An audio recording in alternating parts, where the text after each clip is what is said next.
आज का हमारा टॉपिक है इंटीग्रेशन यूजिंग पार्शियल फ्रैक्शन। तो पार्शियल फ्रैक्शन हम जब लगाते हैं जब हमारे पास फंक्शन रैशनल हो। रैशनल मतलब न्यूमरेटर भी और डिनोमिनेटर भी पॉलिनोमियल में लिखा हुआ हो। तो आपको सबसे पहले तो ये पता होना चाहिए कि जो डिनोमिनेटर हो वो उसका इजीली आपके पास फैक्टराइजेशन हो जाए। फैक्टराइजेशन हो रही हो तो आप पार्शियल फ्रैक्शन लगाओगे। और कभी कभी कुछ ऐसे केसेस भी आ जाते हैं जब हमारे पास न्यूमरेटर मतलब दिस वन न्यूमरेटर की डिग्री बराबर होती है डिनोमिनेटर के या बड़ी होती है। ठीक है, अभी इसकी डिग्री क्या है? डिनोमिनेटर वो न्यूमरेटर की डिग्री है 1। और डिनोमिनेटर की डिग्री क्या है? डिनोमिनेटर की डिग्री है क्वाड्रेटिक मतलब 2 डिग्री है। ठीक है, क्योंकि ये क्वाड्रेटिक टर्म है, अगर आप इसको मल्टीप्लाई करोगे तो ये क्वाड्रेटिक इक्वेशन बनेगी, क्वाड्रेटिक एक्सप्रेशन बन जाएगी। ठीक है, तो आपके पास न्यूमरेटर की डिग्री है अभी 1 और डिनोमिनेटर की डिग्री है 2। तो अभी वाले केस में ये वाली सिचुएशन नहीं लगेगी जो मैं बता रहा हूँ। अगर न्यूमरेटर की डिग्री बराबर हो या बड़ी हो तो हम पहले लॉन्ग डिवीजन करते हैं, फिर उसके बाद पार्शियल फ्रैक्शन करते हैं। एक ऐसा भी केस होता है जो कि मैं अभी बाद में करवाऊंगा। ठीक है, अब सबसे पहले तो आपको देखना चाहिए कि उसके फैक्टर्स बन रहे नहीं बन रहे। तो यहाँ पे तो हमारे पास पहले से फैक्टर्स बने हुए हैं। अब फैक्टर्स क्या होते हैं? फैक्टर्स वो पार्ट्स होते हैं जो मल्टीप्लाई करके उस इक्वेशन या एक्सप्रेशन को, जो भी ओरिजिनल आपके पास चीज़ है, उस चीज़ को वापसी वही ओरिजिनल वाली फॉर्म बना दें। जो हमारे पास जैसे फॉर एग्जांपल क्वाड्रेटिक इक्वेशन होती है। क्वाड्रेटिक इक्वेशन की हम जब फैक्टराइजेशन करते हैं तो हमारे पास इस तरह से कुछ फैक्टर्स बन जाते हैं। अगर इनको हम वापसी मल्टीप्लाई कराएं, इसको इसके साथ इसको इसके साथ बारी बारी, तो ये दोबारा से उसी ओरिजिनल वाली इक्वेशन को बना देते हैं। ठीक है, तो इनको कहते हैं फैक्टर्स। अब देखो, अब सवाल ये उठता है कि पार्शियल फ्रैक्शन कैसे करते हैं। तो पार्शियल फ्रैक्शन आप सबने कभी ना कभी तो किए होंगे, तो अभी हम उसका रिवीजन भी कर लेंगे ज़रूर। तो सबसे पहले हम यहाँ पर इस क्वेश्चन को सपोज कर लेते हैं लेट। अच्छा, ये केस नंबर 1 होगा। अभी सिर्फ हम इसको सॉल्व करेंगे, ठीक है, क्योंकि ये यहाँ पे हमारे पास जो फंक्शन है वो एक रैशनल फंक्शन है। ठीक है, मतलब न्यूमरेटर भी हमारे पास पॉलिनोमियल है, डिनोमिनेटर भी एक पॉलिनोमियल है। ठीक है, तो हम सबसे पहले कंसिडर कर लेंगे ये वाला पूरा का पूरा पार्ट। तो लिखा मैंने late f(x - 2) and x - 3 x+7। तो यहाँ पे हमारे पास पार्शियल फ्रैक्शन का केस नंबर 1 लग रहा है। केस नंबर 1 कहता है denominator consist of non repeated linear factor. ये दोनों पे लीनियर फैक्टर बना हुआ है, ये भी लीनियर है ये भी लीनियर है, और रिपीट तो नहीं हो रहे। रिपीटेड मतलब, नॉन रिपीटेड मतलब, रिपीटेड मतलब x - 3 का होल स्क्वायर। ये रिपीटेड हो रहे नहीं हो रहे, मतलब ये 2 दफ़ा लिखे हैं मैं, या इस तरह से लिख दिया, 2 दफ़ा लिख दिया। ये होता case number 2। Denominator consist of repeated linear factor, ये केस नंबर 2 होता। अभी हमारे पास जो लग रहा है वो लग रहा है case number 1। Denominator consist of non repeated linear factor. तो मैं यहाँ पे लिख देता हूँ केस नंबर 1 लगा रहे हैं हम। और अगर लिखना हो तो लिख लेना कहीं, जो मैं बोल रहा हूँ denominator consist of non repeated linear factor, ये केस नंबर 1 है। तो इसके मुताबिक हम केस नंबर 1 के मुताबिक अगर इस तरह से हमारे पास नॉन रिपीटेड लीनियर फैक्टर आ जाए तो उसको हम कुछ इस तरह से ब्रेक करते हैं, a+b, इस तरह से कुछ ब्रेक करते हैं। फर्स्ट वाली टर्म को, फैक्टर को x - 3, उसको a के डिनोमिनेटर में लिखते हैं, और सेकंड वाले फैक्टर को हम लिखते हैं बी के नीचे। ठीक है, इस तरह से तोड़ते हैं। फॉर एग्जाम्पल, अगर मेरे पास इस तरह से लिखा हुआ होता, कुछ और लिखा होता, मैं क्वेश्चन ही बदल देता हूँ। 10x+2 डिवाइडेड बाय, यहाँ पे लिखा होता मेरे पास x+8 एंड x - 10, ये लिखा हुआ था। अब किस तरह से इसको मैं ओपन करता है, इसको इस तरह से ओपन करता, ए लिखता, बी लिखता, और डिवाइड में लिखता x+8, और यहाँ पे लिखता है x - 8, और मिडिल में प्लस। इस तरह से ब्रेक करता। ये केस नंबर 1 होता है। तो अभी हम केस नंबर 1 पे ही रहेंगे, क्योंकि आप अभी इंटीग्रेशन पढ़ लो, आप अभी पार्शियल फ्रैक्शन नहीं पढ़ लो, बस आप यहाँ पे इंटीग्रेशन पढ़ लो अभी। तो हमारा जो मेन फोकस रहेगा वो इंटीग्रेशन पे रहेगा, नॉट पार्शियल फ्रैक्शन। तो ठीक है, हमने इस पार्ट को कंसिडर कर लिया। अब पार्शियल फ्रैक्शन सॉल्व करेंगे जिस तरह से करते हैं। तो हमें सबसे पहले डिनोमिनेटर हटाना पड़ता है। ठीक है।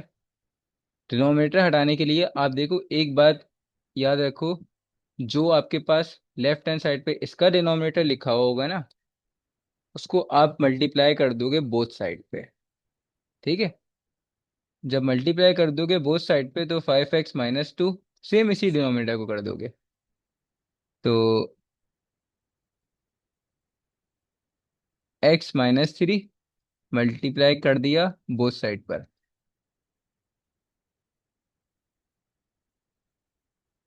x-3 x+7। अभी मैंने लेफ्ट हैंड साइड पे किया, अब राइट हैंड साइड पे भी होगा। तो x-3, जो लेफ्ट हैंड साइड का डिनोमिनेटर होगा उस पूरे को करेंगे दोनों साइड पर मल्टीप्लाई।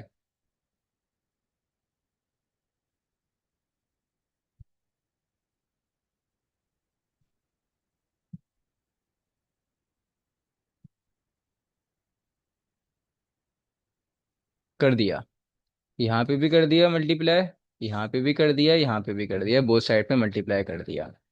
ये दोनों के दोनों कैंसिल आउट हो गए।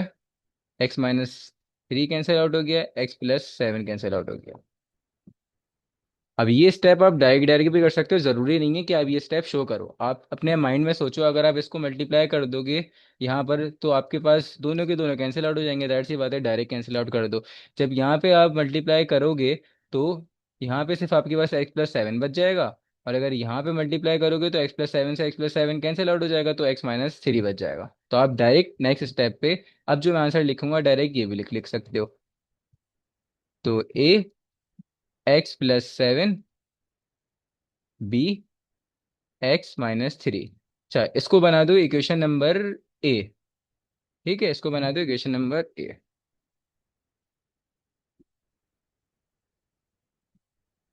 और अब जो हमारे पास इक्वेशन है इसको बना देंगे हम इक्वेशन नंबर 1। अब देखो, यहाँ से हमें x की वैल्यू निकालनी है। तो x की वैल्यू कैसे निकालें? बहुत ईजी है। एक आपके पास x+7 यहाँ से आ रहा है, एक आपके पास x-3 यहाँ से आ रहा है। तो आप x की वैल्यू भी यहीं से ही निकालोगे। फर्स्ट x की वैल्यू आ रही है आपके पास, इस x+7 को पिक करो, इस x+7 को पिक करो, बराबर ले लो 0 के। ठीक है। तो इसको खैर फिलहाल हम रफ वर्क में करते हैं। रफ वर्क हमारा यहाँ पे चला लेते हैं, rough work. x+7 is equals to 0। X की वैल्यू आई -7। अब इस -7 को आप पुट कर दोगे इक्वेशन नंबर 1 में। ठीक है। इक्वेशन नंबर 1 में हम पुट कर देंगे। इसका एक और शॉर्टकट ये होता है कि आपके पास इस ए को 0 करना होता है। इस ए को 0 कब करेंगे? जब यहाँ पे मैं पुट कर दूं -7, तो -7 + 7 0 हो जाएगा, तो ए के साथ मल्टीप्लाई होगा तो 0 बन जाएगा। इस तरह से, वरना आपको कैसे करना है, पहले इसको उठा लो फिर इसको उठा लो। तो पहले आपके पास x की वैल्यू आई है x-7, दूसरी x की वैल्यू क्या आएगी, हम इसको पिक करेंगे। तो x-3 is equal to 0, which is x+3 आई है। यहाँ -3 था, वहाँ जाके बन गया +3। तो हमने रफर भी कंप्लीट कर लिया, आंसर हमारे हाथों में है। तो इसका मतलब हम इक्वेशन 1 में पहले पुट करेंगे -7, फिर पुट करेंगे 3। तो 5 जहाँ जहाँ x है वहाँ वहाँ मैं पुट करूँगा -7। -7 + 7 -7 -3।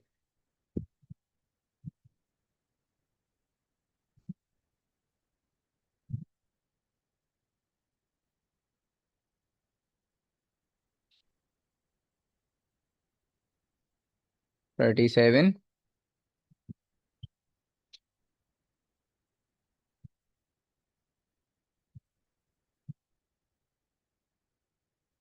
माइनस का 37 इज इक्वल्स टू, ए 0 हो गया क्योंकि 7 - 7 0, और यहाँ पे आ जाएगा +b -10।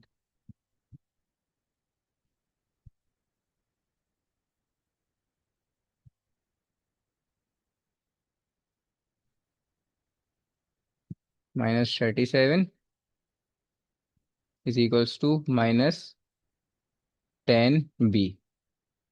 बी की वैल्यू निकालनी है, तो माइनस से माइनस कैंसिल हो गया और 37/10 बी की वैल्यू आ गई। 10 बी के साथ मल्टीप्लाई हो रहा है, वहाँ जाके डिवाइड हो जाएगा। बी की वैल्यू आ गई।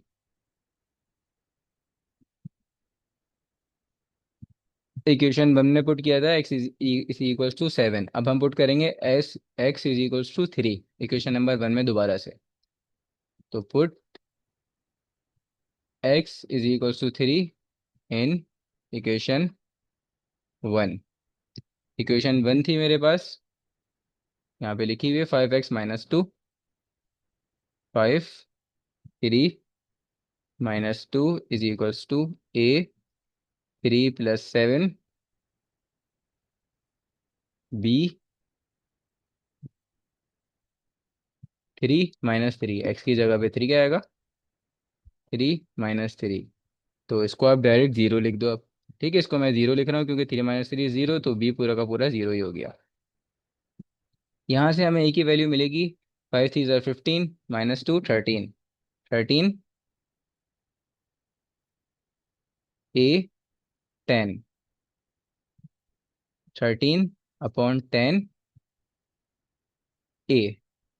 ए की वैल्यू भी हमें मिल गई।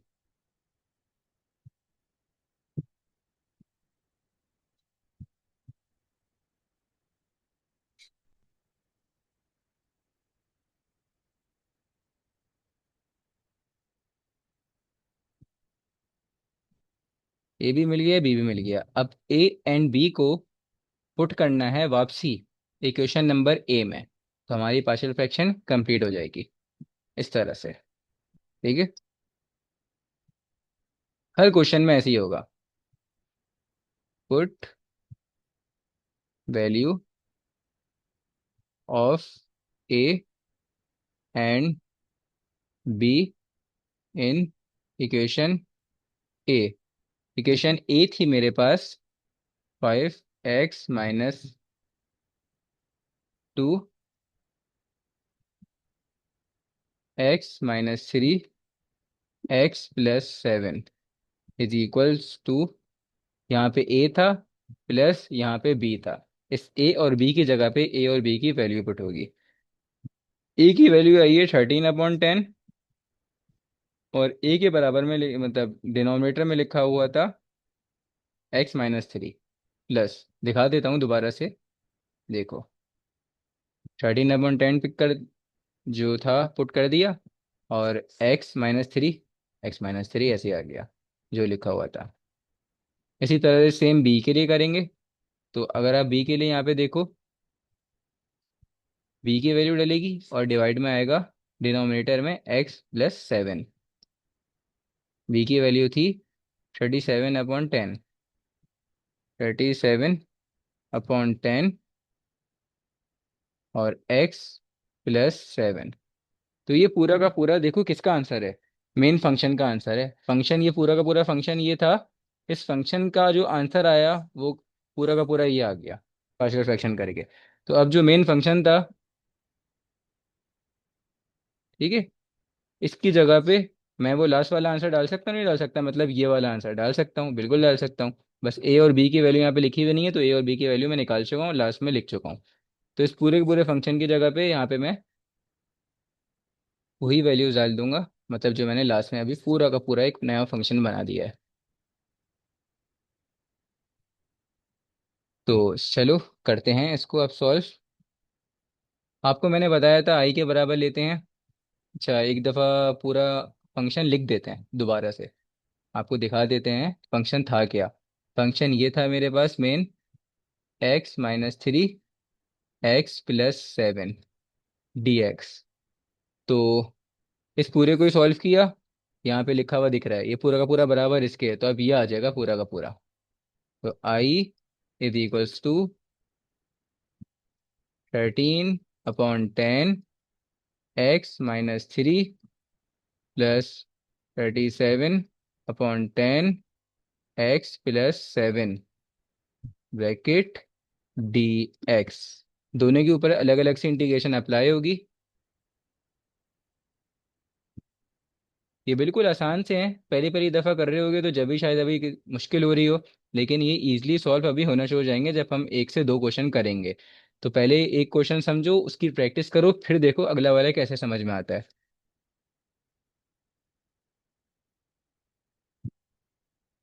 कांस्टेंट टर्म्स पहले ही हम बाहर निकाल लेते हैं, और यहाँ पे x+7 आ गया एंड डी एक्स। अब 1/x का जो इंटीग्रल होता है आपको पता है, वो होता है ln x। ठीक है, तो इसका भी ln x ही होगा। अगर डिनोमिनेटर में लीनियर टर्म टर्म हो, डिनोमिनेटर में याद रखना है लीनियर टर्म होना जरूरी है, क्वाड्रेटिक टर्म पे मत लगा देना। अगर लीनियर टर्म लिखी हुई है डिनोमिनेटर में तो हम ln x के बराबर ले सकते हैं, मतलब ln x-3 के बराबर लेंगे, याद रखना। ठीक है, तो ln x-3 के बराबर लेंगे, और बस इसका जो मेरे पास आया इंटीग्रल वो आया ln x-3। ठीक है, डिनोमिनेटर में लीनियर टर्म होगी तो ही ln लगेगा, वरना नहीं लगेगा। 37/10 ln x+7।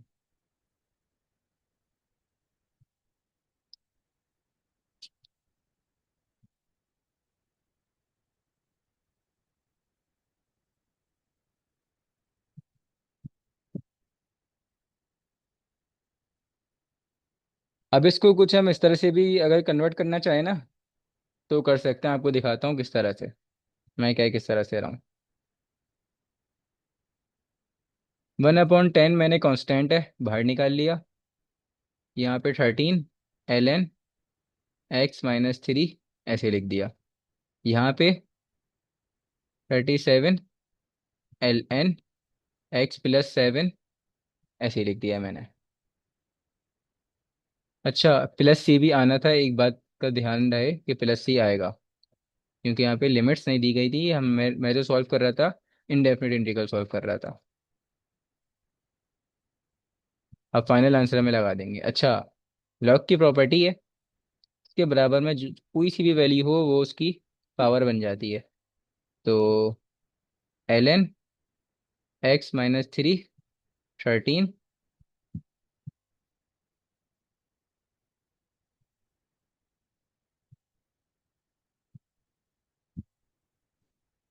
Plus ln x+7 37। यहाँ पे भी छोड़ सकते हैं, उसके आगे भी और सॉल्व कर सकते हैं अगर करना चाहें तो। प्लस है तो हम उसको मल्टीप्लाई में भी चेंज कर सकते हैं। आपको पता है लॉग जब ओपन होता है, मल्टीपल में लिखा हुआ हो तो हम उसको प्लस में ओपन कर देते हैं, और अगर डिवीजन में लिखा हुआ हो तो हम उसको उसमें ओपन कर देते हैं, क्या कहते हैं, ये माइनस में। तो यहीं पे छोड़ देते हैं फिलहाल।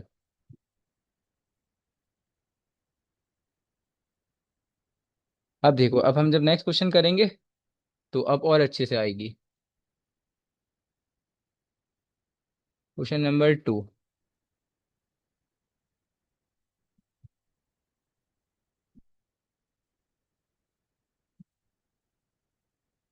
a² - x²।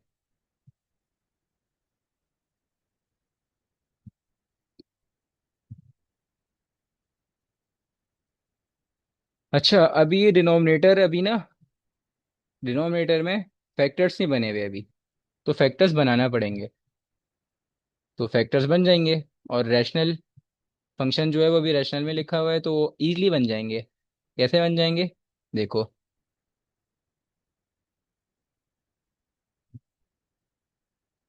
पहले मैं इसको आई के बराबर ले लेता हूँ, और इसके फैक्टर्स भी डायरेक्ट बना ही देता हूँ।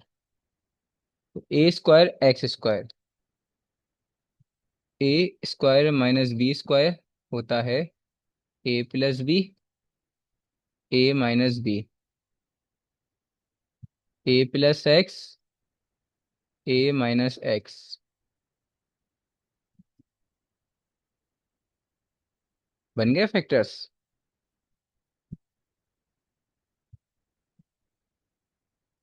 अब हम सपोज कर लेंगे, लेट सिर्फ ये वाला part, by using partial fraction. a+x, a-x। Case number 1, denominator consist of non repeated linear factor.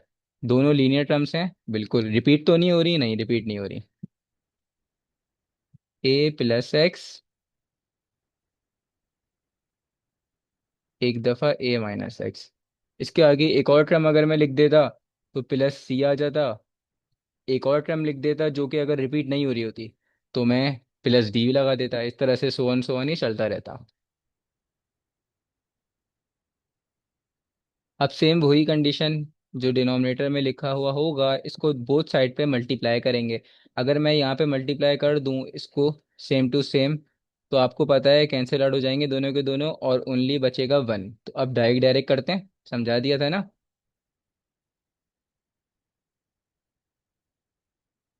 Multiply both side, चलो एक और दफ़ा लिख लेते हैं। Multiply both side by a+x, a-x। ये कैसे बचाना, डिनोमिनेटर से। 1/a+x, a-x, a+x, a-x, a।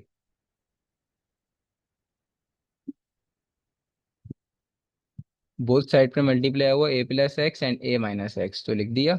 इसी तरह b के साथ भी आएगा a+x, a-x, a+x, a-x। ये पूरा का पूरा कैंसिल आउट।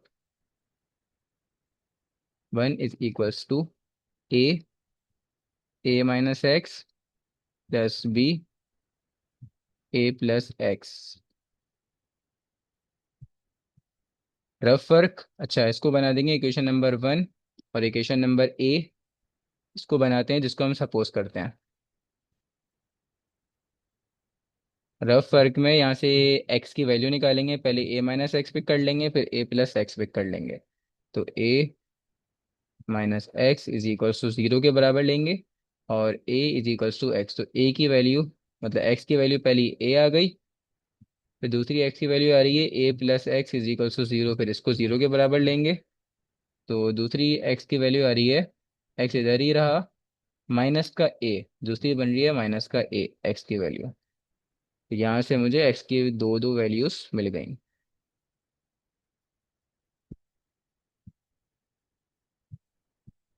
तो put x = a in equation 1। 1 = a, a x की जगह पे a पुट करना है, a आ गया, plus b, a plus x की जगह पे पुट होगा माइनस का a। सॉरी, x की जगह माइनस का a नहीं पुट किया था, a पुट किया था मैंने, माइनस का a यहाँ से देख लिया। यहाँ पे यहाँ पे क्लियर मेंशन किया हुआ है x की वैल्यू a।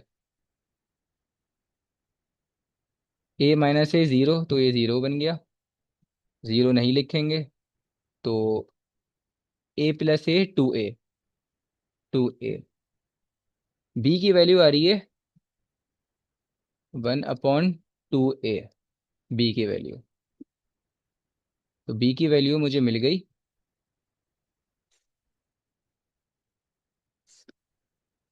अब इसी तरह से मैं फाइंड करूंगा a की वैल्यू, जो जिसके लिए पुट करूंगा x = a, x = -a। Put x = -a in equation 1। Equation 1 थी, 1 = a था, a के बाद था a-x। तो x की जगह पे मुझे अब वैल्यू पुट करनी है माइनस का a, ठीक है। उसके बाद प्लस लिखा हुआ था और लिखा था b, फिर था x, a+x लिखा हुआ, तो x की जगह पे पुट किया माइनस का a, तो माइनस का a पुट कर दिया अब, ठीक है। ये पूरा का पूरा पार्ट तो 0 हो जाएगा, क्योंकि a - a = 0। Plus minus minus, और माइनस माइनस होता है प्लस, तो ये हो गया ए प्लस ए, ये बन जाएगा 2a।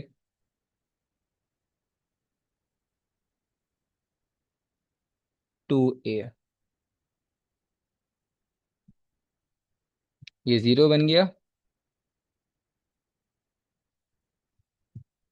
ज़ीरो, इस ज़ीरो को भी इरेज कर देते हैं, नहीं लिखते, बात एक ही है। 1/2a, इसकी भी वैल्यू 1/2a आई, सेम वैल्यू आई ए और बी की। अब इन दोनों के दोनों वैल्यूज़ को पुट कर देंगे, किसमें पुट करते थे, इक्वेशन नंबर ए में। तो इक्वेशन ए कौन सी थी, दिखा देते हैं आपको दोबारा से। इक्वेशन नंबर ए थी जिसको मैंने सपोज किया था इस पूरे के पूरे फंक्शन को, ठीक है।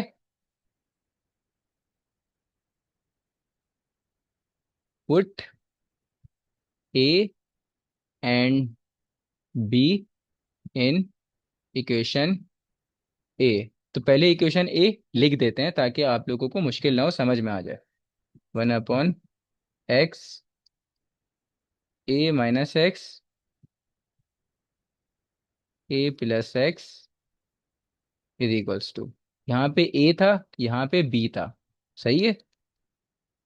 तो ए की वैल्यू आई 1/2a, और ए के जो नीचे डिनोमिनेटर में लिखा हुआ था ए माइनस एक्स लिखा हुआ था, ठीक है, आप लोगों के सामने ही लिखा था। अभी देख लेंगे दोबारा से ऊपर, मिडिल में प्लस आता है, उसके बाद था बी, तो बी की जगह पे आया, बी की वैल्यू भी 1/2a ही आई थी, तो 1/2a, उसके बाद ए प्लस एक्स, यही आई थी।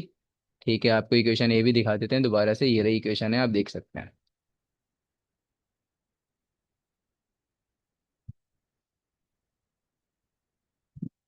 पूरा का पूरा जो फंक्शन था हमारे पास, वो फंक्शन था,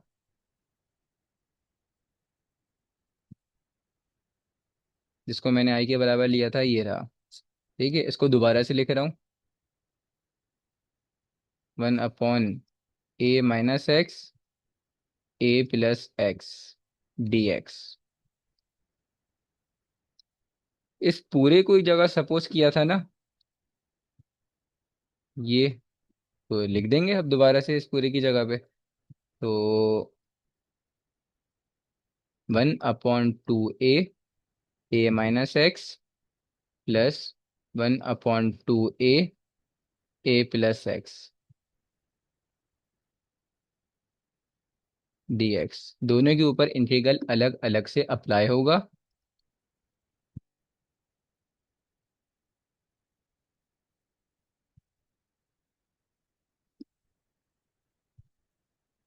one upon two A minus x,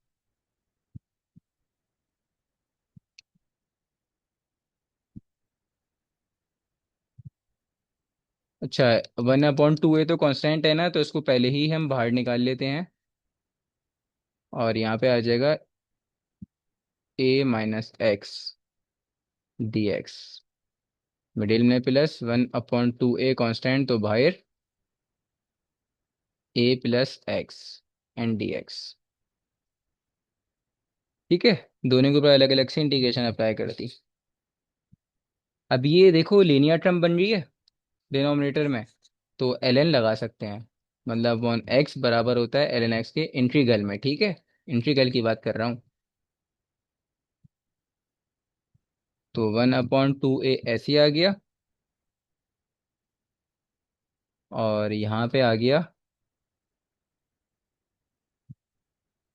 ln a minus x plus 1/2a दोबारा से ln a प्लस एक्स, और प्लस सी, चलो एंड में लिख देंगे प्लस सी। अब देखो कॉमन आ रहा है यहाँ पे कुछ, तो बिल्कुल कॉमन आ रहा है, 1/2a कॉमन आ गया, लिख दिया ln a minus x, first term बच गई, बाद में बची ln a प्लस एक्स, ये भी लिख दी।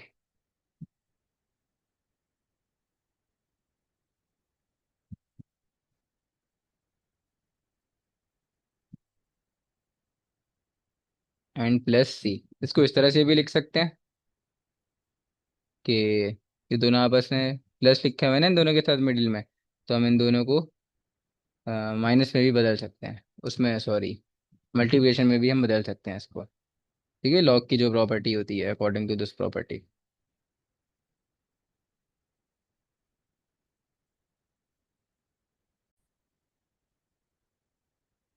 अच्छा, यहाँ पे एक चीज़ का आपको ख्याल रखना पड़ेगा, मैंने बताई नहीं थी ये बात। देखो, अगर हमारे पास, मैंने बताया था ना, अगर 1/x लिखा हुआ है तो ये बदल जाएगा ln x में, इंटीग्रल जब ले रहे होंगे, ठीक है, इसका इसका इंटीग्रल ले रहे होंगे जब, तो ये हमारे पास देखो वैल्यू सेम है, लेकिन जब ये वैल्यू चेंज हो जाती है ना, जैसे लीनियर जो भी टर्म बन गई है हमारी लीनियर टर्म, तो उसका मैंने आपको बताया था डेरिवेटिव दोबारा से डिनोमिनेटर में डेरिवेटिव लेना पड़ता है।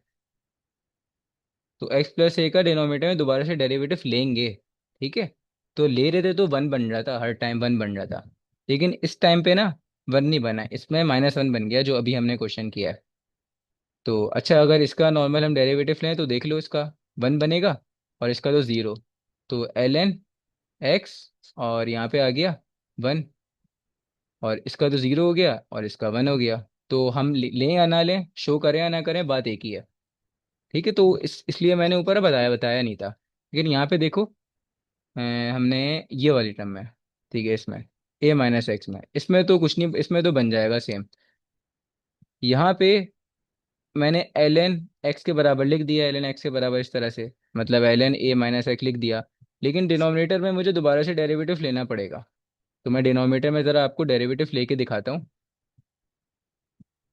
यहाँ पे मैंने डेरिवेटिव लिया d/dx a-x, जो वैल्यू होती है ना लॉग की, उसका दोबारा से डेरिवेटिव लेना पड़ता है अगर आपके पास वैल्यू बदली हुई होगी तो देखो अब इसके ऊपर अप्लाई करोगे, ये ज़ीरो बन जाएगा, इसके ऊपर अप्लाई करोगे तो वन, लेकिन बाहर माइनस की साइन है, तो माइनस का वन बनेगा। तो इसका मतलब इसका जो प्रॉपर आंसर आया 0-1 विच इज़ -1, तो -1 आ गया, इसका मतलब -1 है यहाँ पे, +1 नहीं है। तो ये -1 यहाँ पे मल्टीप्लाई हो जाएगा, तो ये इसको बना देगा -1/2a। ठीक है, तो यहाँ पे आ जाएगा -1/2a। तो इसको ठीक कर लेते हैं इस तरह से। अब देखो, मैंने कॉमन निकाल लिया 1/2a, तो यहाँ पे माइनस की साइन आएगी नहीं आएगी, आएगी बिल्कुल। उम्मीद है सबको ये बात मेरी समझ में आ गई होगी। तो अब देखो, हम इसको थोड़ा सा चेंज कर देते हैं। पहले हम ln a+x को लिख देते हैं, फिर -ln a-x को लिख देते हैं। लिख सकते नहीं लिख सकते, बिल्कुल लिख सकते हैं। अब प्रॉपर्टी होती है लॉग की, पढ़ी होगी सबने, कि अगर लॉग के मिडिल में माइनस हो, लॉग आपस में इस तरह से लिखा हुआ हो, अगर a/b, तो हम इसको बदल के लिख दिया करते थे ln a-ln b, ऐसे लिख दिया करते थे ना डिवीजन में हो तो। इसी को वापसी इस तरह से लिख दो,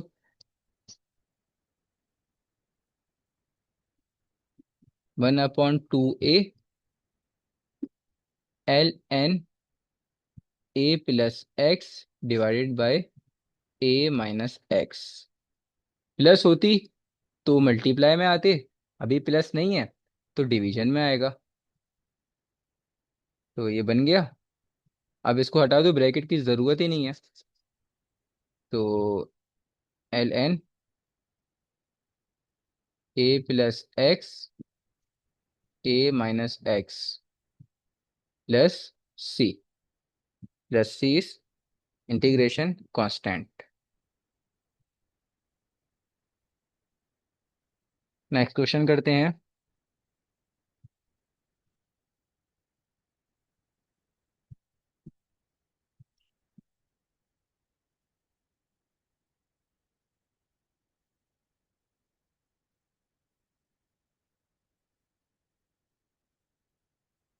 x² +2x +3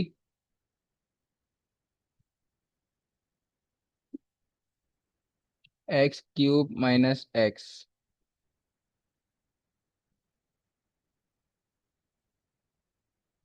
फैक्टराइजेशन करते हैं सबसे पहले तो इस पर।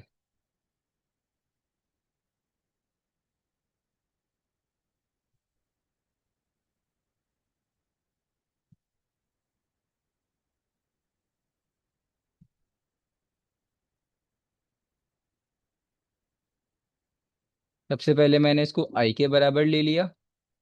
सपोज कर लिया ये आई के बराबर है। और डिनोमिनेटर से मैंने कॉमन निकाल लिया एक्स। फैक्टराइजेशन कर रहा हूँ, ठीक है। कॉमन आ रहा है तो मैंने निकाल लिया। कॉमन फॉर्मूला है मिलिटन ब्रेक। फैक्टराइजेशन के स्टेप्स वही लगाएं। इसके बाद देखो यहाँ से दोबारा से फॉर्मूला लग रहा है, नहीं लग रहा है? A square minus b square which is a plus b and a minus B.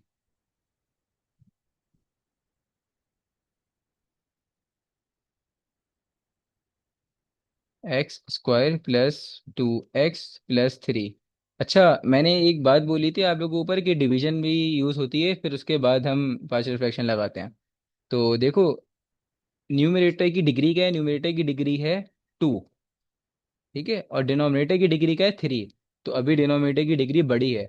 अगर इक्वल भी हो जाए ना न्यूमरेटर और डिनोमिनेटर की दोनों की डिग्री, तो भी हमें डिवीजन से उसको, फिर हमारे पास इम्प्रॉपर फ्रैक्शन बन जाता है। इम्प्रॉपर फ्रैक्शन को हम कन्वर्ट करते हैं प्रॉपर फ्रैक्शन में। ये सब आपने नाइन मैट्रिक में पढ़ा होगा। तो फिर प्रॉपर फ्रैक्शन में लाके फिर हम उसको पार्शियल फ्रैक्शन से सॉल्व करते हैं। अभी हमारे पास प्रॉपर फ्रैक्शन ही लिखा हुआ है पहले से ही। तो x x square minus one, तो a plus b a minus b x+1 and x-1। Case number one ही बन रहा है। Denominator consist of non repeated linear factor. Linear factor है, सारे के सारे लीनियर हैं। ये लीनियर, ये लीनियर, ये लीनियर। और नॉन रिपीटेड, कोई भी रिपीट नहीं हो रहा। रिपीट हो रहा होता तो जैसे फॉर एग्जाम्पल एक्स के पास स्क्वायर आ जाता, एक्स रिपीट हो जाता। या x+1 के ऊपर होल स्क्वायर आ जाता, ये रिपीट हो जाता। तो इसको रिपीटेड बोलते, फिर वो केस नंबर टू की जाने चले जाते हैं हम। अभी केस नंबर वन ही बना है हमारा। तो हम इस टाइप की कंडीशन में फिर इस टाइप के फंक्शन को कंसिडर करते थे, सिर्फ इसका ये वाला पार्ट फंक्शन का, और इसको पार्शियल फ्रैक्शन से सॉल्व करते हैं। X square plus 2x+3 divided by x, x+1, x-1। A upon x, b upon x+1, c upon x-1।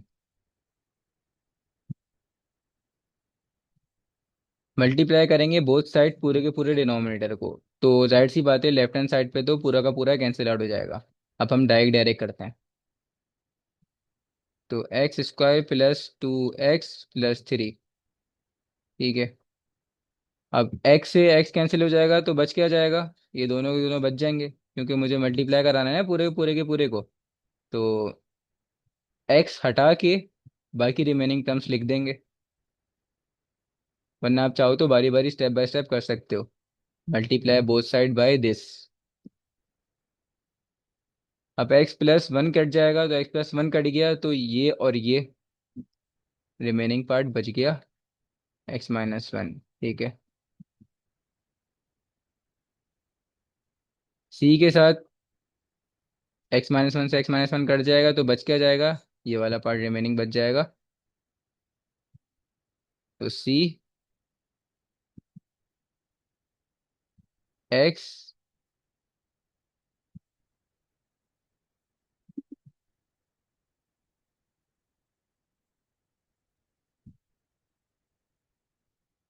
जो बच गया उसको ऐसे ही लिख दिया। इसको बना देते हैं इक्वेशन नंबर ए, और this is our equation number one. यहाँ से x की वैल्यू फाइंड करो। x की वैल्यू आ रही है, पहली x की वैल्यू x+1, यहाँ से निकाल लो, वरना यहाँ से भी निकाल सकते हैं। तो x+1 से फाइंड करेंगे तो x+1 को बराबर लेंगे 0 के। तो x की वैल्यू आ गई पहली -1। फिर x-1 है, तो x-1 = 0। यहाँ से निकल जाएगी x = 1।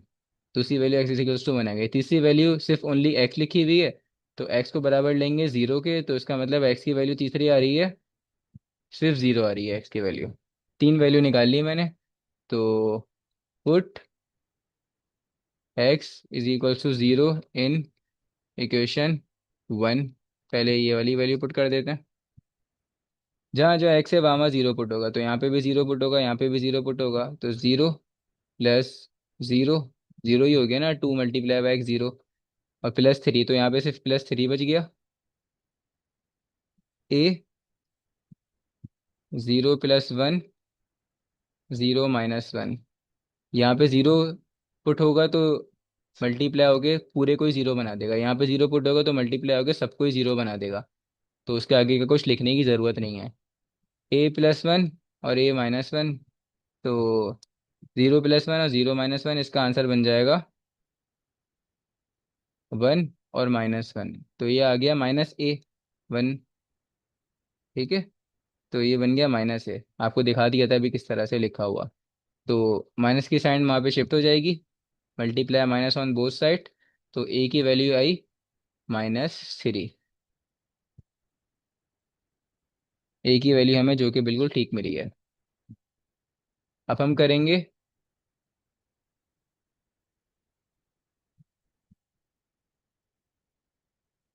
Put x is equals to -1 in equation one.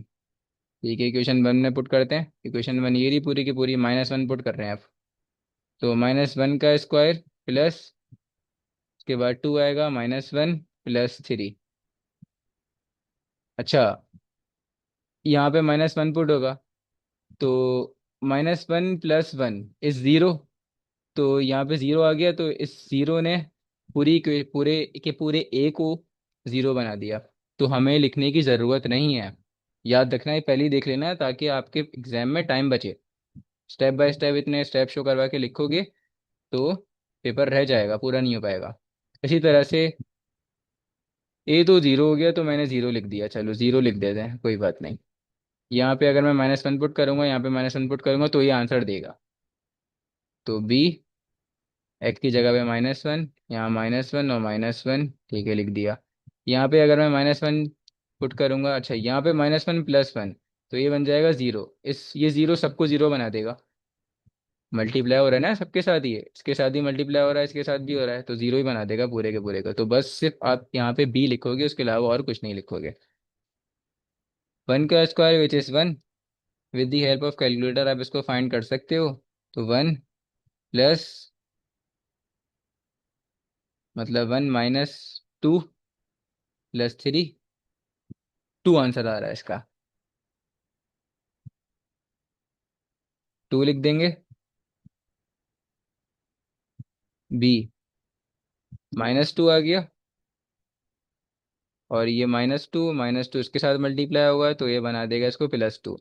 तो टू आ गया, two divided by two is one. तो बी का आंसर आ गया one, one is equals to b. B का आंसर भी आ गया।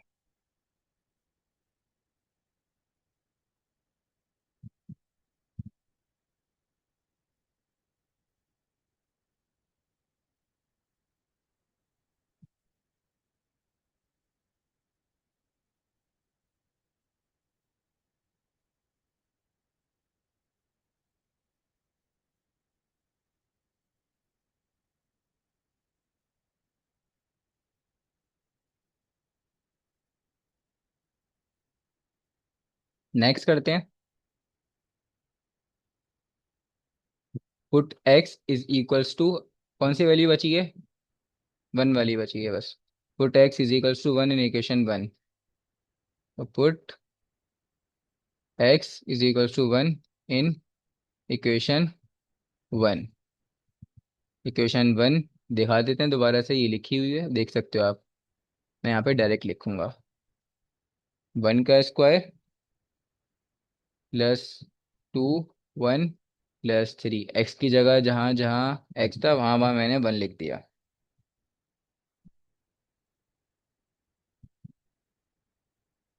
अच्छा, अब देख लेते हैं, एक्स की जगह पे वन पुट कर रहे हैं ना, तो यहाँ पे अगर मैं वन पुट करूंगा तो वन माइनस वन जीरो, ये जीरो हो गया तो ये सबको जीरो बना देगा। ठीक है, तो यहाँ पे तो मुझे पुट करना फजूल है, नहीं करना चाहिए पुट।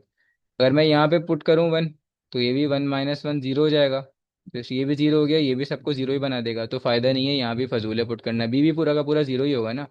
इसी तरह से अगर मैं सी के लिए पुट करूँ तो वन प्लस वन, हाँ ये सॉल्व हो जाएगा।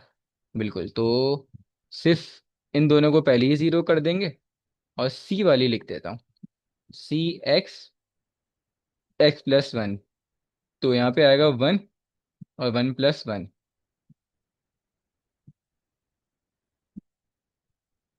सी one, one plus one, one का square one, two, three, three plus three six, six आ जाएगा, सी टू आ गया, six divided by two is three, c का आंसर आ गया थ्री। ए बी सी, तो put a b and c in equation A.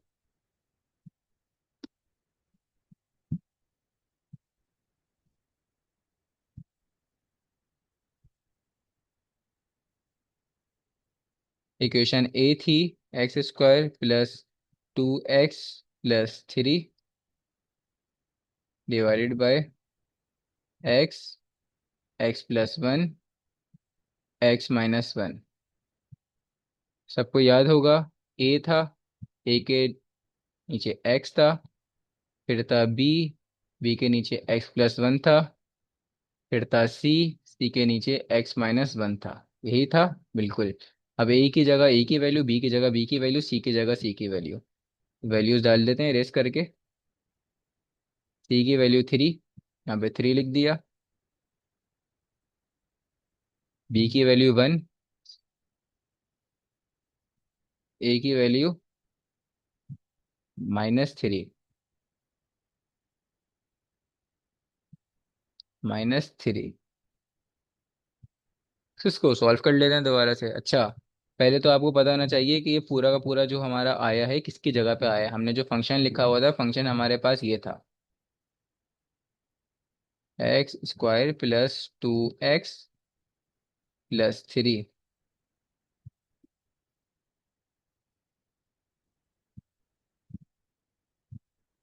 X plus one, x minus one, D x, पूरा का पूरा फंक्शन लिख देंगे।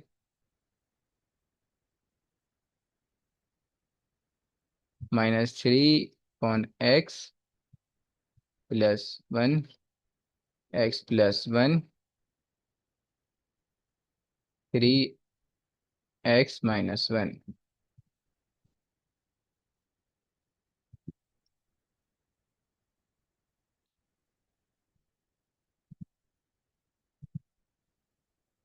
अच्छा, कांस्टेंट पहले ही बाहर, one upon x d x, सबके ऊपर अलग अलग अप्लाई कर रहा हूँ, one upon x plus one D x, constant पहले ही बाहर, one upon x minus one D x. Linear term है, तो इसका इंटीग्रल होगा एल एन एक्स ही होगा, जो नॉर्मल होता है, तो एल एन एक्स। डिनोमिनेटर में डेरिवेटिव लेना फजूल है, क्योंकि हमारा हम जिसके रिस्पेक्ट से ले रहे हैं वही सेम हमारे पास वेरिएबल लिखा हुआ है, तो अभी लेना फजूल है। यहाँ पे देखो, जिसके रिस्पेक्ट से ले रहे हैं वाला वेरिएबल अलग है, तो इसका दोबारा से लेना पड़ेगा आपको इंटीग्रल। तो l n x plus one हुआ, लेकिन अगर प्लस में ही लिखा हुआ हो एक्स, तो आंसर सेम वही बनता है। किस तरह से लेके देख लेते हैं, D upon D x of x plus one, दोबारा से लें इसका, तो इसका बनता है वन, इसका बनता है ज़ीरो, तो वन प्लस ज़ीरो इस वन, तो डिनोमिनेटर वन आ गया, तो सेम आया वही। लेकिन इसके बाद जो अब आएगा ना, उसका फर्क पता चलेगा। तो देखो, एल एन x-1। अच्छा, यहाँ पे अगर एक्स स्क्वायर आ जाता है ना तो फिर नहीं ले सकते थे। मैं आपको बार बार बता रहा हूँ, लीनियर टर्म होना ज़रूरी है तो ही ln के बराबर आता है। अच्छा, अब डिनोमिनेटर में बदलना पड़ेगा। d/dx x-1। ठीक है। तो इसका अगर आप इंटीग्रल लोगे तो यहाँ पे भी कोई फ़र्क नहीं पड़ रहा है। ठीक है। क्यों फ़र्क नहीं पड़ रहा है? इसका भी 1 आ रहा है, इसका 0 आ रहा है, तो माइनस की साइन तो अभी भी नहीं आ रही, तो सेम आ रहा है। तो बिल्कुल सेम है। तो बस हम लिख देंगे इसी तरह से इसको।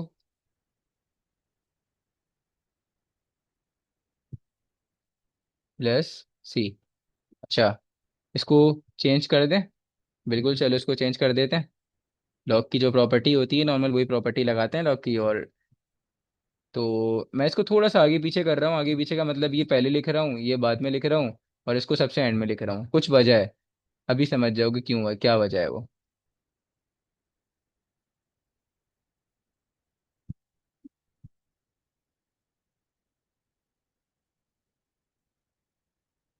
अच्छा, एक बात हम पहले ही पढ़ चुके हैं कि अगर लॉग के बराबर में नम वैल्यू लिखी होगी वो लॉग के ऊपर आ जाती है, और अगर ऊपर हो तो वापसी नीचे भी आ जाती है। तो ये आपने सारी आइडेंटिटीज पढ़ी हुई हैं। लोगैरिथम, लोगैरिथम, लॉग की, ठीक है, लोगैरिथमिक की।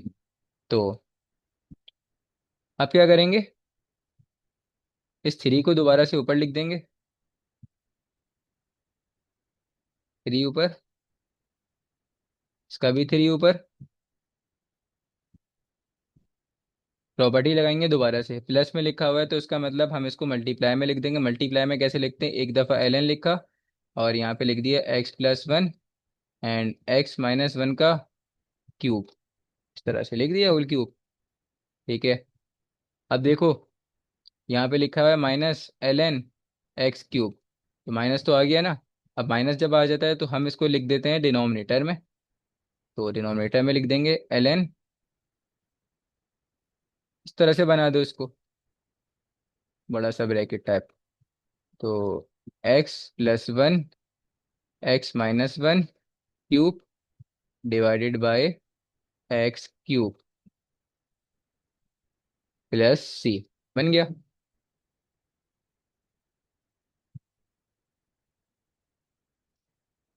ये हमारा फाइनल आंसर है।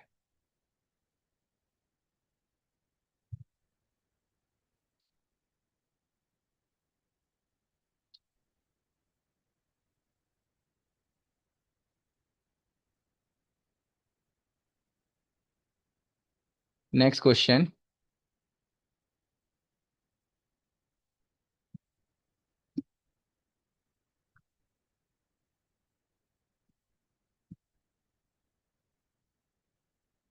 Question number 4।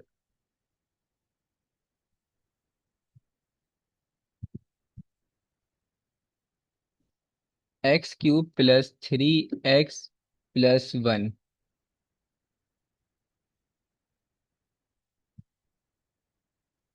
x² plus 5x-14 dx। अब जो मैंने आपको स्टार्ट में बात बोली होगी ना, हो सकता है आप भूल भूल गए हो, आपको समझ भी नहीं आई हो। देखो यहाँ पे न्यूमरेटर की डिग्री डिनोमिनेटर की डिग्री से बड़ी हो गई है। जब ऐसी सिचुएशन आ जाए तो हम बोलते हैं ये एक इम्प्रॉपर फ्रैक्शन है। इम्प्रॉपर फ्रैक्शन को प्रॉपर फ्रैक्शन कैसे बनाते थे, सबको याद होगा, क्लास 4 क्लास 5 क्लास 6 में हमने पढ़ा होगा। इस तरह का हम बोलते थे इसको, ये इम्प्रॉपर फ्रैक्शन है, बिल्कुल हम बोलते थे इसको। तो इसको प्रॉपर फ्रैक्शन में चेंज करने के लिए हम इसको डिवीजन में कुछ इस तरह से लिखा करते थे। इस तरह से बिल्कुल सॉल्व किया करते थे। ठीक है। फिर हम लिख दिया करते थे इसको इस तरह से।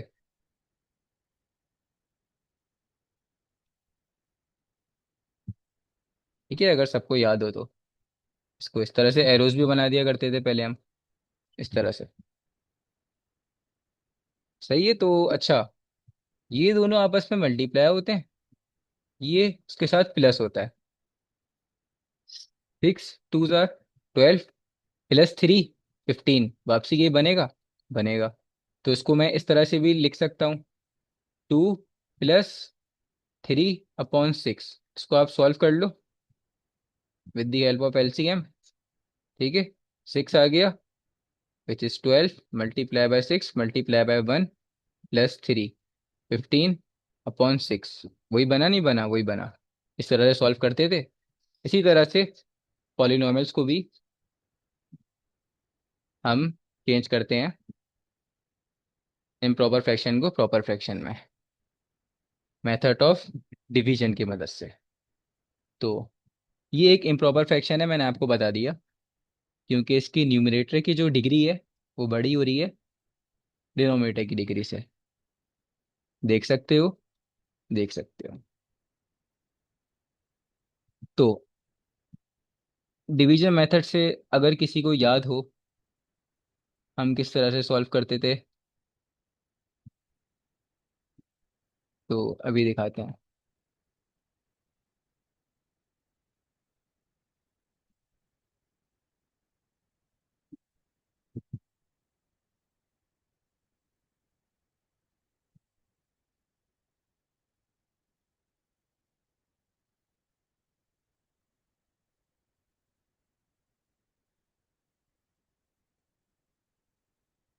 डिनोमिनेटर बाहर, न्यूमरेटर अंदर। अच्छा, यहाँ पे x³ लिखी हुई है, तो इसके बाद क्वाड्रेटिक नहीं लिखी हुई, मतलब अगर क्यूबिक इक्वेशन का आप स्टैंडर्ड फॉर्म पूछो तो स्टैंडर्ड फॉर्म यही होती है ना, स्टैंडर्ड फॉर्म। तो b = 0, क्योंकि x² वाला क्रम मेरे पास नहीं लिखी हुई है, तो इसका मतलब 0x² है ये, प्लस 3x+1। अब देखो करते किस तरह थे, इसको गौर से सुनना। सबसे पहले आप इसको लिख दो रफ वर्क में, सेम इसी तरह से लिख दिया मैंने, x² + 5x - 14, और ब्रैकेट बना दो। अब यहाँ पे जो मैंने एक डब्बा बनाया है, इस डब्बे की जगह पे कोई एक ऐसा वेरिएबल आएगा या नंबर आएगा जो कि इसको फर्स्ट टर्म को x³ बना दे, तो वो डब्बे के अंदर कौन सा नंबर आएगा, तो उस डब्बे के अंदर आपको खुद पहचानना है कौन सा नंबर आएगा, कौन सा वेरिएबल आएगा। तो अगर मैं इस एक्सप्रेशन को या इस इक्वेशन को मल्टीप्लाई करा दूं x के साथ, तो ये x × x² क्या बन जाएगा, x³ बन गया। तो मुझे पहला नंबर मिल गया, बस।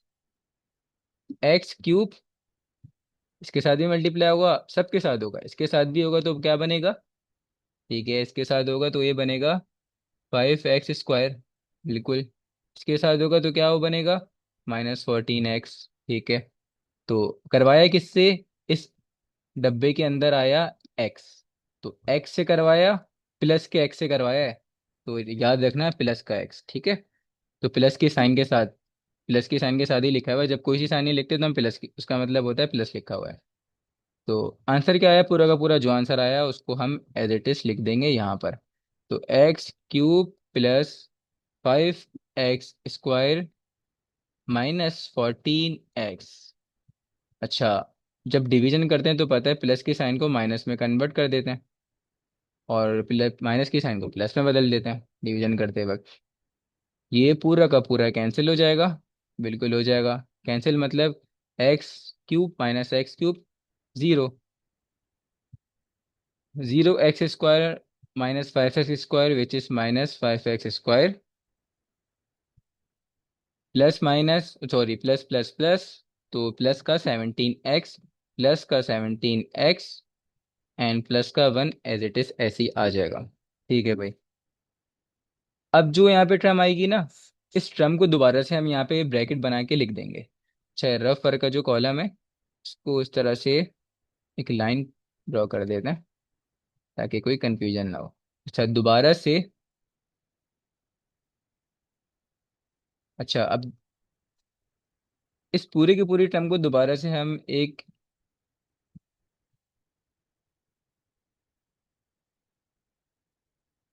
ब्रैकेट्स बना के इस तरह से लिख देंगे, ठीक है, लिख दिया जैसे पहले किया था। यहाँ पे एक डब्बा बना देते हैं। अब सोचो इस डब्बे के अंदर कोई एक ऐसा नंबर या वेरिएबल आएगा जो कि मल्टीप्लाई करके बना दे, बल्कि नहीं, मैंने उल्टा बना दिया, रुको, मैंने उल्टा बना दिया, सॉरी। दोबारा से इसको ही लिखेंगे, ठीक है, यहाँ पे जिसको लिखना था दोबारा से इसको ही लिखेंगे। X square plus 5x minus 14। ठीक है। अब इस डब्बे के अंदर कोई एक ऐसा वेरिएबल या कोई एक ऐसी टर्म आएगी जो कि मल्टीप्लाई करके बना दे इसको फिक्स, यही वाली टर्म। मतलब ये फर्स्ट टर्म देखते हैं, ओनली फर्स्ट टर्म देखते हैं, आगे वाली छोड़ दो, फर्स्ट टर्म देखते हैं। तो बताओ वो टर्म कौन सी है। तो अब हम बताएंगे वो टर्म कौन सी है। तो सोचो इस डब्बे के अंदर ऐसा क्या आएगा। इस डब्बे के अंदर अगर मैं लगा दूं -5, तो ये मल्टीप्लाई होके -5x² बन जाएगा। तो देखो फर्स्ट टर्म मैच कर गई बिल्कुल। तो आगे वाली भी इसी तरह कर लो, आगे वाली मैच करना ज़रूरी नहीं है, मैच हो या ना हो, हमारा जो मेन फोकस होता है वो सिर्फ फर्स्ट टर्म पर होता है। तो इससे भी होगी, देन इससे भी होगी। तीनों से मल्टीप्लाई कराएंगे तो क्या बनेगा, -25x minus minus plus plus. तो 5 × 14 और 70 आ गई, मुझे पूरी की पूरी टर्म मिल गई। तो 5x² -25x plus 70 plus plus and minus.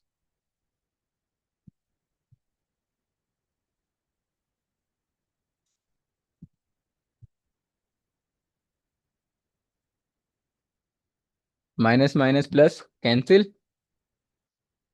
अब ये 17 plus 25 which is 42x, 1 - 70 which is -69।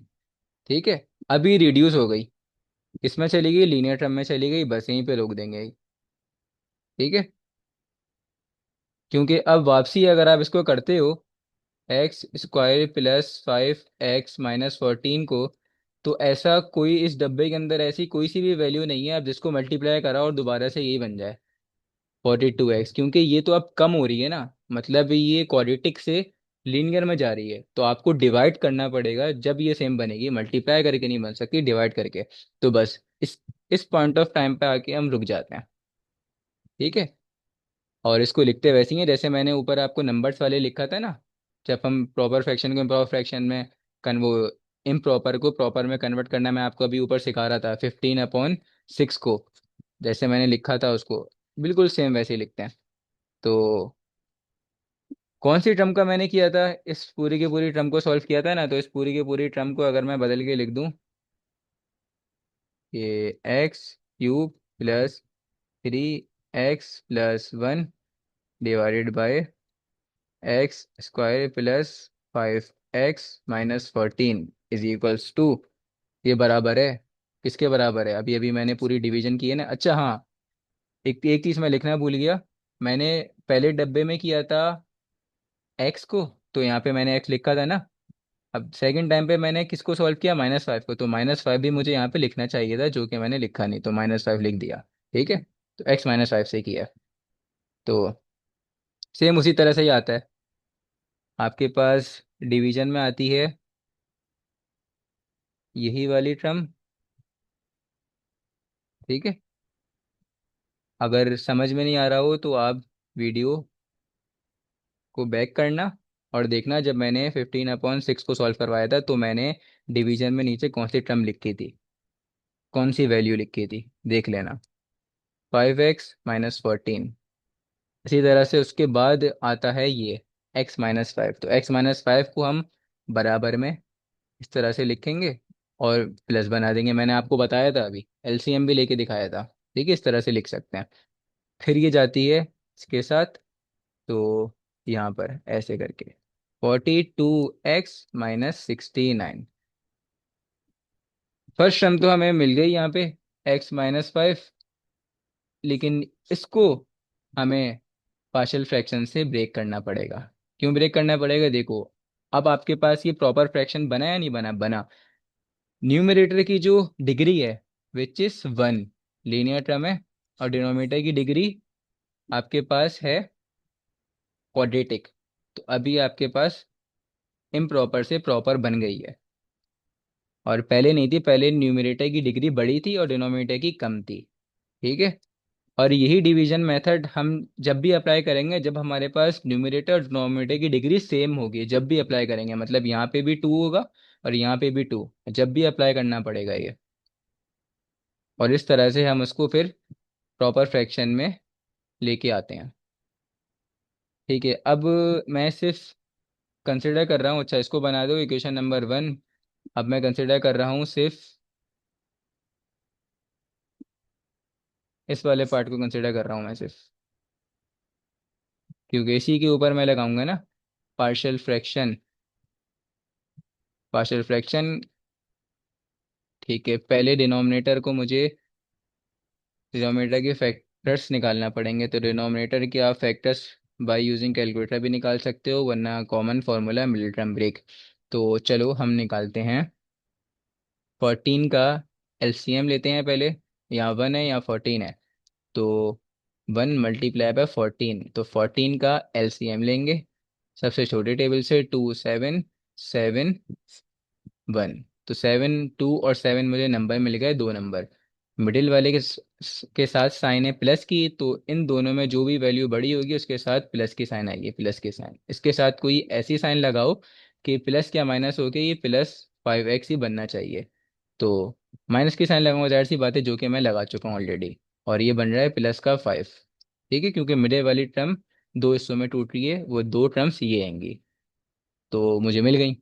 42 - 69 x² -2x +7x -14।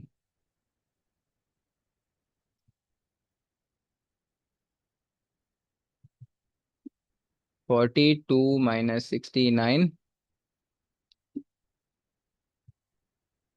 x common, x -2 remaining बचा, यहाँ से कॉमन आया 7 और x -2 बच गया। दोबारा से कॉमन, x -2 कॉमन आ रहा है, पूरे का पूरा ब्रैकेट। तो x -2 कॉमन निकाला फर्स्ट ब्रैकेट में, अगर x-2 बाहर आ गया तो हमारे पास बच गया ओनली x। सेकंड x-2 बाहर आ गया, कॉमन आ गया मतलब, तो मेरे पास बच गया +7। फैक्टर्स भी निकाल लिए, इस पे लगाएंगे फैक्टर, उस पे लगाएंगे हम पार्शियल फ्रैक्शन। तो ठीक है, करते हैं पार्शियल फ्रैक्शन, लगाते हैं इस पे। तो इसको हम इस तरह से, फिर केस नंबर 1 ही है ये, denominator consist of non repeated linear factor x-2 x +7 a x-2 +b x +7।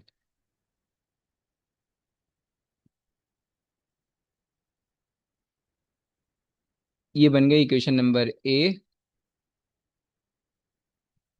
42 - 69, अच्छा, multiply both side by this and this, तो कैंसिल आउट हो जाएंगे दोनों के दोनों यहाँ पे, तो बोथ साइड पे मल्टीप्लाई करेंगे, यहाँ पे मल्टीप्लाई करेंगे तो x-2 कैंसिल हो जाएगा और न्यूमरेटर में बच जाएगा x +7।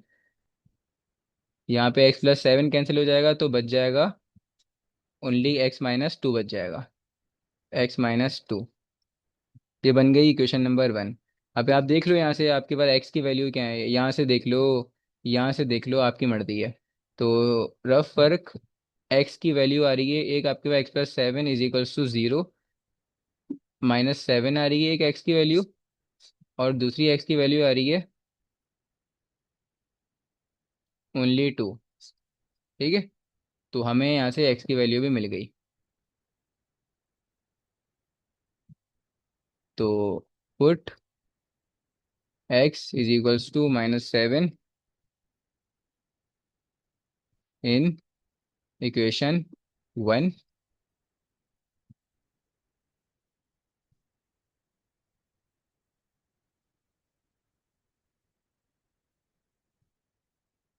42 - 69, अच्छा 42x था, मैंने 42x क्यों नहीं लिखा।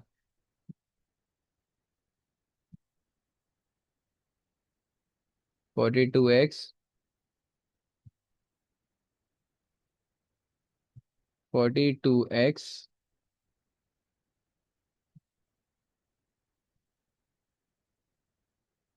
42x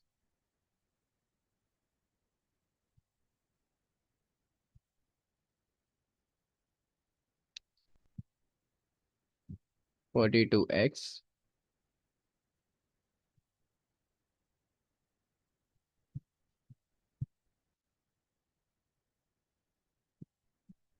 42x। तो x की जगह पे पुट करना है -7। तो यहाँ पे आ जाएगा -7 -69। अच्छा, यहाँ पे अगर मैं पुट कर दूँ -7 +7 तो विच इज़ ज़ीरो, तो ज़ीरो हो गया, तो ये पूरे को ही ज़ीरो बना देगा। तो ए की वैल्यू नहीं लिखो, ज़ीरो है। बी, एक्स की जगह पे पुट होगा -7 -2। 42 -7 -69 -363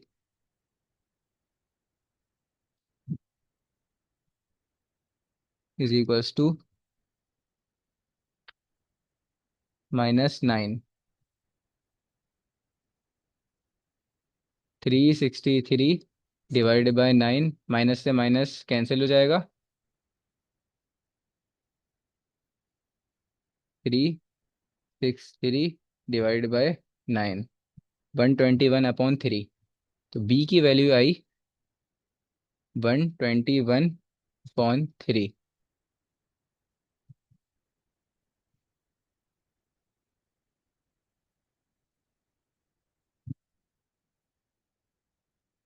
पुट, पहले हमने क्या पुट किया था, एक्स -7 पुट किया था, अब पुट करेंगे एक्स की value 2। Put x is equals to 2 in equation 1। Equation 1 थी 42x -69, ये थी, तो x की जगह पे पुट करेंगे 2 -69। उसके बाद यहाँ पे तो पुट होगा बिल्कुल a, x +7 था, तो x की जगह पे आया 2, 2 + 7 को लिख देते हैं, 2 + 7। उसके बाद प्लस था नेक्स्ट बी, इक्वेशन 1 ना। तो यहाँ पे अगर मैं 2 पुट कर दूंगा, 2 - 2 = 0, तो बी भी पूरा का पूरा ज़ीरो ही हो गया, तो बी लिखना फजूल है, बी नहीं लिखेंगे। तो बस ज़ीरो लिख दो आप यहाँ पे इसके आगे, ये भी नहीं लिखना, मर्जी है। 42 × 2 -69, 15 A9,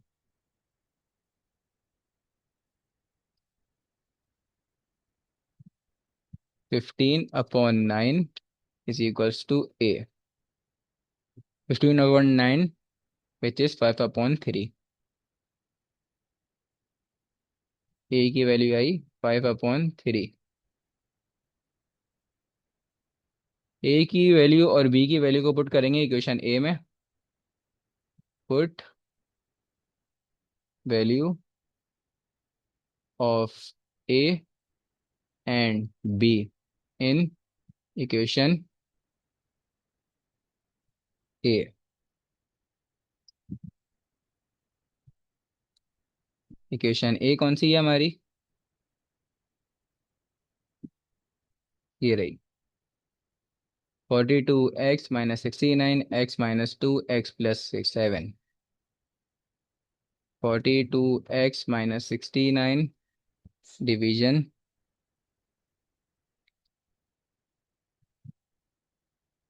x -2, x +7। फिर था a अपॉन x -2 ही था ना, a अपॉन देख लेते हैं, ये रहा, a/x -2, b/x +7।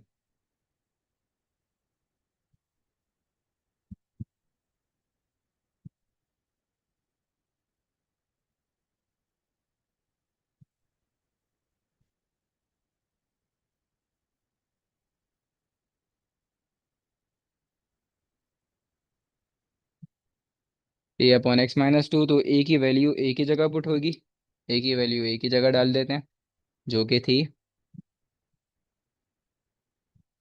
5/3।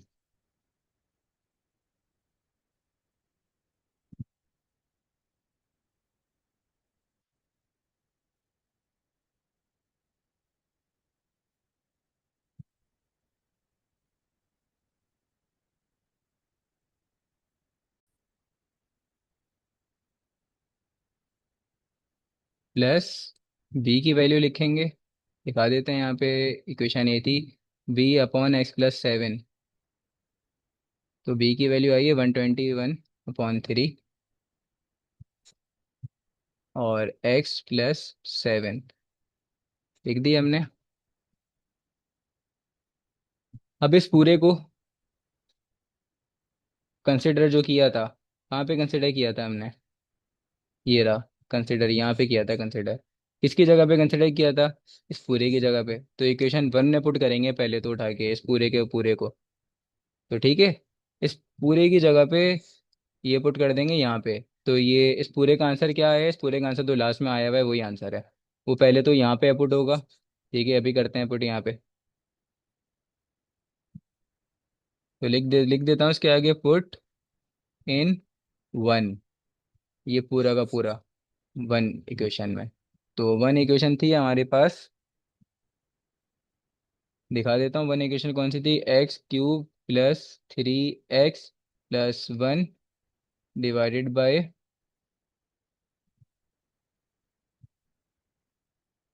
लिख देता हूँ equation 1 becomes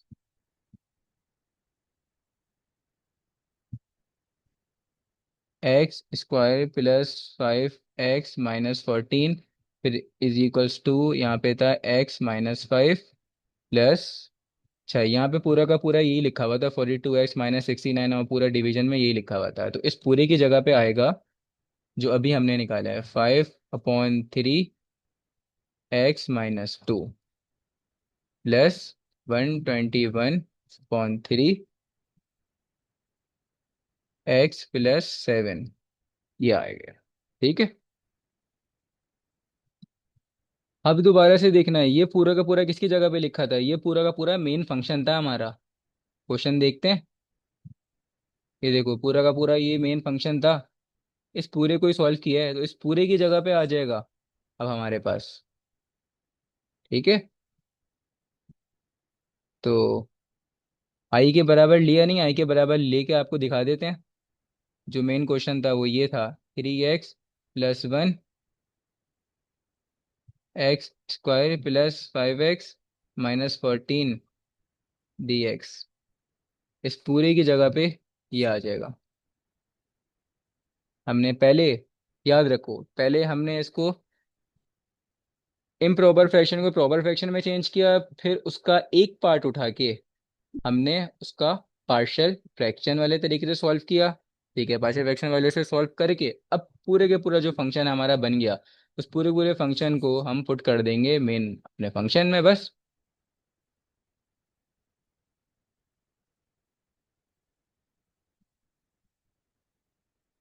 x - 5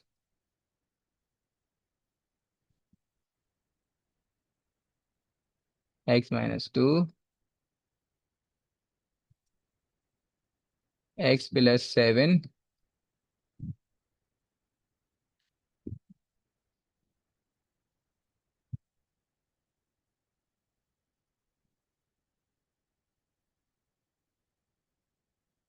x - 5 dx plus, constant term पहले ही बार चली जाती हैं, आपको बता चुके हैं बहुत दफ़ा।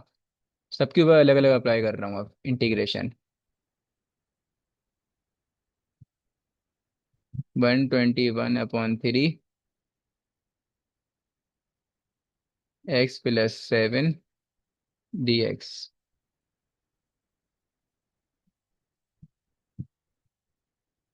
इसके ऊपर अलग जाएगी, इसके ऊपर अलग जाएगा। तो x dx minus constant term पहले ही बार, और ये dx 5/3, इस पूरे का होता है ln x - 2।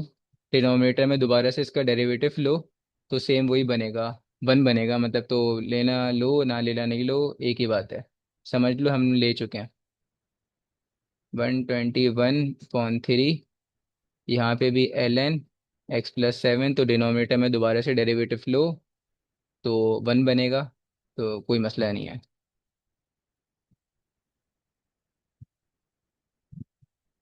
स्टार्टिंग की दो टर्म्स का जो बच गया उसका भी ले लेते हैं। X square upon two D. ठीक है, एक्स स्क्वायर अपॉन टू यही होता है ना, इसका लिख दिया मैंने। फिर माइनस 5 एक्स हो जाएगा। इससे इंटीग्रल एक तरह से हम पढ़ते हैं कि कैंसिल हो जाता है और ओनली एक्स बच जाता है, हम ऐसे पढ़ते हैं। तो 5/3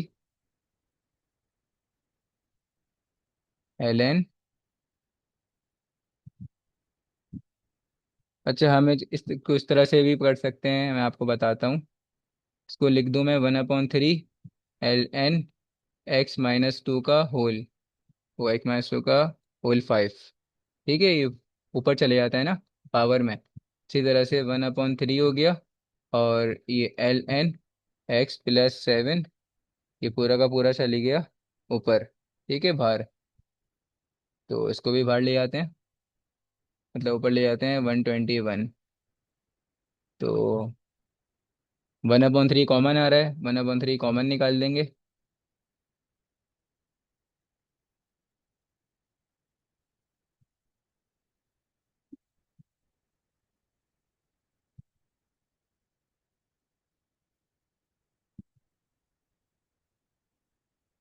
ब्रैकेट्स के अंदर जो बच गया वो लिख दिया। अब अगर आपको लॉग की प्रॉपर्टी लगानी है तो लगा दो, नहीं लगानी तो बस यहीं पे छोड़ दो।